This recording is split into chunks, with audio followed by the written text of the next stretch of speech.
mensahe na nagmula sa Diyos na makapagbigay pag-asa sa atin. Ang tao po ay hindi nabubuhay sa tinapay, kundi sa salita ng Panginoon. Actually, 20 versikulo 8, alalahanin po ang araw ng Sabat upang ipanginoon. Ang Sabat is a special day, mga bigat ng ating mga kalooban.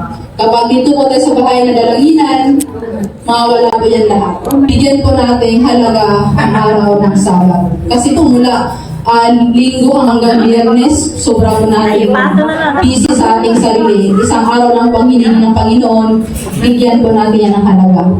Marami pong mga pagsubok, no? Kung ano po mga marinig natin dun sa labas. Kaya po, kailan po natin pumasok sa loob para po patuloy po tayo makakarinig ng mga magandang salita, mga kapatid. Kaya hindi po tayo makatakot sa ating kapwa, tao, kundi sa ating Panginoon. Kasi ang mata ni Hubaan nasa kanang dapit, nagatanaw sa mayog sa lautan. Ibig sabihin, wala pong madadaya sa kanyang harapan. Yun po yung pinakamahalaga at importante po sa ating pagkatao. Di ba, di po ang sabihin ng iba, basta sa ating sarili, putli. No? Ibig sabihin po noon, alam po natin na hindi po tayo nakakasakit ng kapwa. Ang importante po doon, ginagawa po natin yung utos ng ating Panginoon.